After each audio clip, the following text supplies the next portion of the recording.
बंदों गुरुपद कंज कृपा सिंधु नर रूप हरि महामोहतम पुंज जासु वचन रवि कर निकर।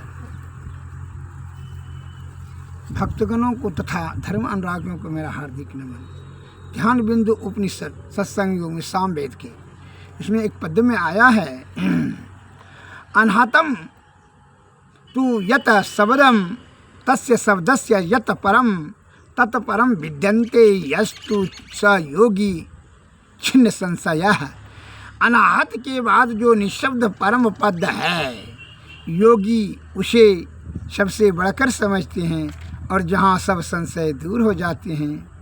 और यदि किसी संशय विषय के अंतर्गत में है, लोभ मोह मद अहंकार तृष्णा भय क्रोध ईर्षा राग द्वेष, इसके किसी भी अंतर्गत में है और बहुत बड़े धर्म ज्ञानी हैं, तो पर भी वह जो है उसका संशय रहेगा और उसको दुर्गुण दूर नहीं हो सकेगा। और जब तक कि दुर्गुण नहीं दूर हो सकेगा तो वह संशय के अधीन में है और उसका दुष्परिणाम यह होता है कि उसका जो है परब्रह्म की प्राप्ति उसको नहीं हो सकेगा। एक कौशिक ब्राह्मण था जो कि वह ब्रह्मचर्य का पालन करते थे। वह एक वृक्ष के विशाल वृक्ष के निकट में बैठे हुए थे और वह वृक्ष से कोई बगुला जो है उस पर विष्टा कर दिया। उसने क्रोध से उसको देखा, उसके तप के बल से वह क्रोधाग्नि में जल कर राख हो गया। बड़ा पश्चाताप हुआ और उसको जो है ना कि हमारे क्रोध से एक जीवक का हत्या हो गया। उसने मन में पछताया, फिर जो है अपना भिक्षाटन करने के लिए चले गए। निर्दोष पंछी का मारा गया, कह चुके इसलिए कि वो क्रोध के अंतर्गत में था। धर्मपरायण रहने से क्या होगा, अपना तपोबल से तो जो है दूसरे को हानि पहुंचाया। अब उसको अहंकार भी बढ़ गया, इतने में वो कि हमरे में बहुत शक्ति आ गया। अब जो है इतने में उसका भिक्षाटन का समय हो गया। भिक्षाटन करने के लिए गए, किसी द्वार पर खड़े रहे। घर की मालकिन जो है अंदर बर्तन साफ कर रही थी।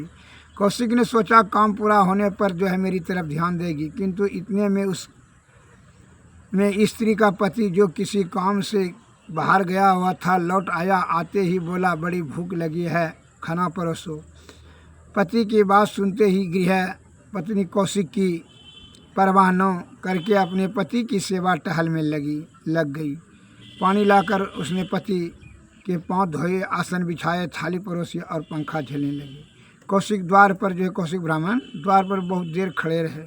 उस स्त्री का पति भोजन कर चुका, तभी कौशिक के लिए भिक्षा लाई। भिक्षा देते हुए उसने कौशिक से कहा, महाराज आपको बहुत देर ठहरना पड़ा, क्षमा कीजिएगा। स्त्री की अपने प्रति की गई इस लापरवाही के कारण कौशिक क्रोध में मारे प्रज्वलित अग्नि से मालूम पड़ रहे थे। बोल उठे, देवी मुझे और बहुत घरों में जाना है, यह तुम्हारे लिए उचित नहीं था जो तुमने इतनी देर तक ठहराए रखा। स्त्री ने कहा, ब्राह्मण श्रेष्ठ पति की सेवा शुश्रूषा में लगी रही, इसी कारण से कुछ देर हो गई, इसके लिए मैं क्षमा चाहती हूँ। कौशिक अपनी दृढ़ व्रतता और जीवन की पवित्रता पर बड़ा घमंड था। वे उस स्त्री को उपदेश देने लगे, देवी माना कि पति की सेवा टहल करना स्त्री का धर्म होता है, किंतु ब्राह्मण का अनादर करना भी ठीक नहीं है। मालूम होता है तुम्हें अपने पतिव्रता होने का बड़ा घमंड है। स्त्री ने विनीत भाव से कहा, नाराज न होइए, अपने पति की शुश्रूषा में रहने वाली स्त्री पर कुपित होना उचित नहीं है। आपसे प्रार्थना है कि मुझे पेड़ वाला बगुला समझने की गलती न कीजिएगा।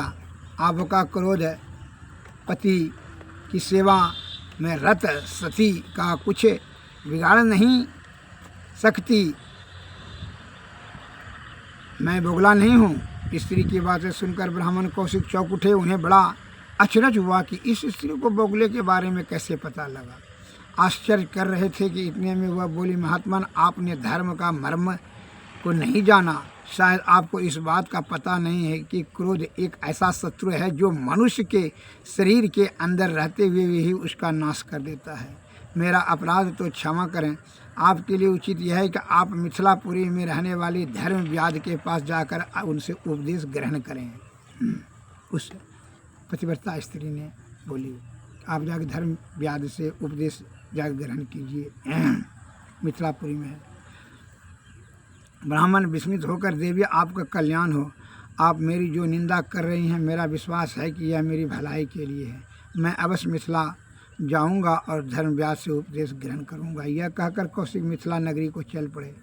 मिथिला नगरी में धर्म व्यास की खोज करने लगे।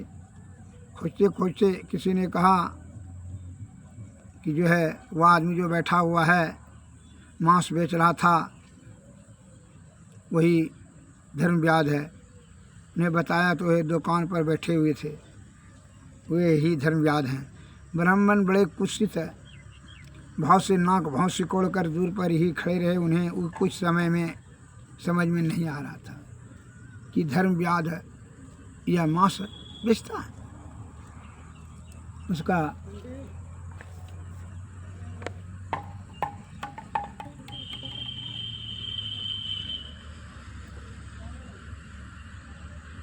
ब्राह्मण बड़े कुत्सित भाव से, उन्हें कुछ समझ नहीं आया।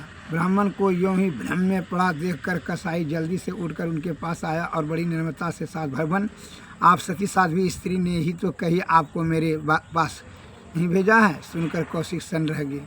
द्विजवर, मैं आपके यहाँ आने का उद्देश्य जान सकता हूँ। चलिए घर पर पधारिए, आपकी इच्छा पूरी होगी। यह कहकर धर्मव्याध ब्राह्मण को अपने घर ले गया। वहाँ पहुंचकर कौशिक ने धर्मव्याध को अपने माता पिता की बड़ी श्रद्धा के साथ सेवा टहल करते देखा। इससे निवृत्त होकर कसाई धर्मव्याध ने ब्राह्मण कौशिक को बताया कि जीवन उसमें धर्म उपदेश दिया, क्या है कर्म, क्या है और मनुष्य का कर्तव्य क्या है। यह उपदेश पाकर कौशिक अपने घर लौट आए और धर्मव्याध के उपदेश के अनुसार अपने माता पिता सेवा टहल करने लग गए, जिनकी उपेक्षा कर करके वे वेदाध्ययन और तपस्या में लगे थे। धर्मव्याध की कथा गीता के उपदेश का एक ही दूसरा रूप है। कोई वस्तु नहीं है जिसमें परमात्मा व्याप्त न हो, इसलिए कोई भी काम ऐसा नहीं जो ईश्वरीय न हो। समाज के प्रचलित ढांचे के कारण या खास मौका मिलने पर या न मिलने के कारण अथवा अपनी पहुँच या परिश्रम के कारण से भिन्न भिन्न मनुष्य भिन्न भिन्न कर्मों में लग जाते हैं। इसमें ऊंच नीच का या और किसी तरह का प्रश्न ही कहाँ उठ सकता है। किसी भी काम को अपने धर्म से डिगे बगैर करना ही ईश्वर की भक्ति करना है। इसलिए कहता है, कर से कर्म करहि विधि नाना, चित राखो जहाँ कृपा निधाना। शुद्ध चित्त आत्मा से ईश्वर को स्मरण करते रहें और कर्म करते रहें। कर से मैंने हाथ से कर्म करें और पवित्र आत्मा से ईश्वर का स्मरण करें, विषय त्याग करके, जिससे कि आपका यह विषय वासना के प्रति आपको आसक्ति नहीं रहे। ये सदैव ध्यान रखें। इसके लिए अध्यात्म का ज्ञान, सद्गुरु की सेवा, साधु की संगति अति अनिवार्य है। लोभ से पुत्र शोक, पानी बोतल दे दो। आ जाता हूँ, पानी बोतल दे दो। प्राचीन अतः इस कहानी से उद्देश्य यह मिलता है कि लोभ मोह मद अहंकार तृष्णा भय क्रोध ईर्षा यह आपके विषय जब तक आपके में है तब तक आपको ईश्वर प्राप्ति असंभव है। अतः इसलिए सद्गुरु महाराज कहते हैं, इंद्रियातीत होकर के अंतर्मुखी अंतः साधना से ईश्वर की प्राप्ति संभव है। इसके लिए सदगुरु की कृपा से युक्ति जानकर भक्ति करें, भक्ति से मुक्ति श्री सदगुरु है। इनके अहंकार और क्रोध या काम, लोभ, ईर्षा से भक्ति करेंगे तो आपको सिद्धि नहीं मिलेगी।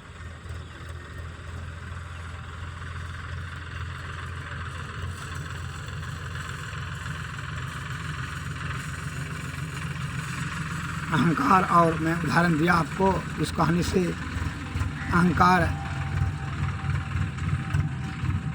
और क्रोध के कारण से वह पथभ्रष्ट हो गया था कौशिक ब्राह्मण, जिससे कि वह ब्रह्म की प्राप्ति कर पाने में असमर्थ था। अतः उनको धर्म व्याध के पास जाकर के उपदेश सुन करके फिर जो है उनको आत्मज्ञान की जागृति हुई और फिर लौट करके घर में माता पिता जाकर के सेवा किया और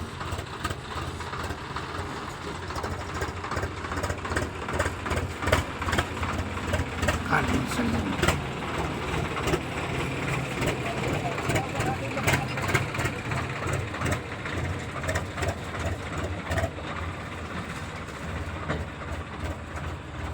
सूरत सम्हारो यधर चढ़ाओ, झिलमिल जोत जगाओ री, तारा दाँ ढल की दामनी दम की, दीपक ज्योति जगाओ री, चांदनी चंद सुर परखों, आत्म अनुभव पाओ री, पाँच तीन मन न्याराओ के, सतशब्द मिल आओ री, शांति लाभ का यत्न यही है, तब संतान ने गायो रे, देवी साहब पर चर करे यही, मैं ही गाय सुनायो री, सूरत समारो अधर चढ़ाओ, झिलमिल जोत जगाओ री।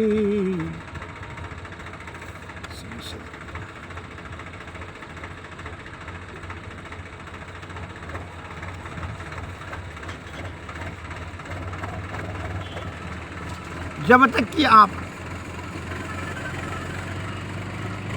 सदगुरु से युक्ति जान कर करके भक्ति नहीं करेंगे तब तक मुक्ति नहीं होगा। तब तक आप कितनों जप तप कर लें, सुषमना में ध्यान, सूरत को चित्त को अस्थिर करने के लिए विषय की त्याग, अंतर साधना, अंतर्मुखी होकर के जीवात्मा का कल्याण करने के लिए करना ही होगा। और यह सरल और सहज सुगम है मार्ग, सुषमना में ध्यान। इसलिए सुखमन में जाने से जो आप विषय सुख में लालच से विषय में आसक्त होकर करके विषय सुख का चाहत रखते हैं, अरे सुषमना में जब यह सूरत चला जाएगा तो उसका सुख का वर्णन शब्दों में आप नहीं कर सकेंगे। संक्षिप्त में हमारे गुरु महाराज बता रहे हैं,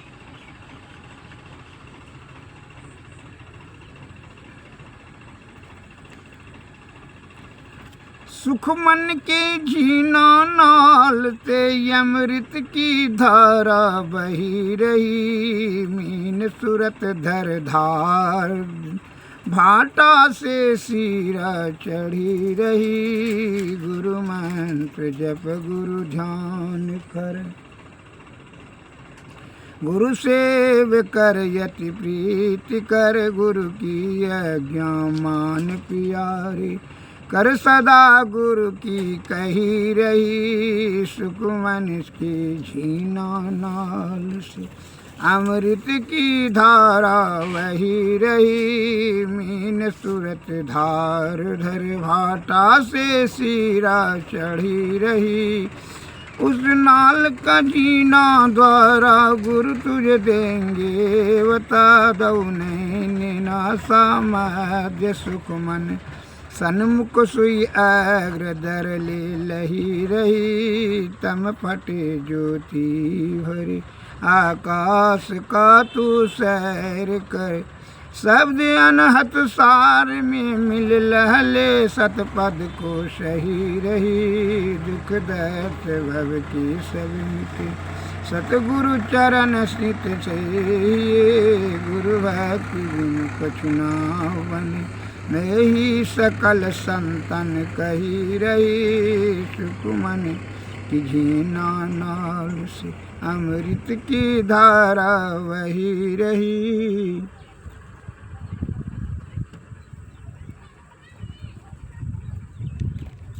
श्री सद्गुरु महाराज। राम नाम अमर नाम भजो भाई सोई सोई सत धुन सब घट घट सोई परान पसंति नाम अधिमाना बेखरि नवरणात्मक हत धुन नहीं कोई अनाहत अनाहत पर सवई सत पद पहुँच जहाँ पुनि भव नहीं होई गुरु भेद धरि धरि दिव्य दृष्टि करि करि तीन बंद बंद करि भजो नाम सोई मही मही धुनि अंतर यंत सुनि सुरत रमे गुरु आश्रित होई।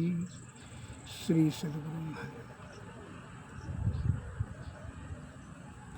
सतगुरु सुख के सागर शुभ गुण यागर ज्ञान उजागर यंतर पथगामी यति निहकामी अंतर जामी है त्रैगुण पर जोगी हरि रस भोगी यति निह सोगी है स्थिर बुद्धि सुजाना यति सयाना धरि धवनि धयाना सो धवनि सारा मही वियारा सतगुरु धारे सतगुरु सुख के सागर सुख गुण यागर ज्ञान उजागर है।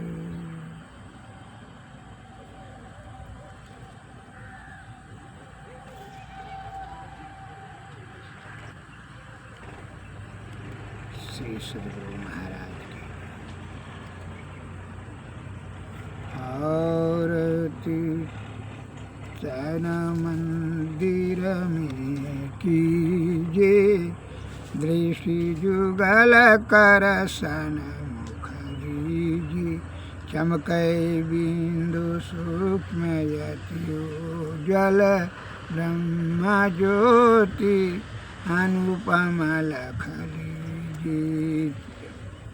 जगमग जगमग रूप ब्रह्मंडा निरखी निरखी ज्योति तज दीजिए शब्द सूरत अभ्यास सरल तर करि करि सार शब्द गही दीजिए ऐसी युगति कया गढ़ त्यागी भव ब्रह्म भेद सकल मल खंडन यारति यह निर्मल हरिमेहि अमृत रस कीजिए आरती तन मंदिर में कीजिए दृष्टि जुगल कर सन्मुख दीजिए। श्री सद्गुरु महाराज की जय। श्री सद्गुरु महाराज की सद्गुरु नमस्कार। जय हिंद।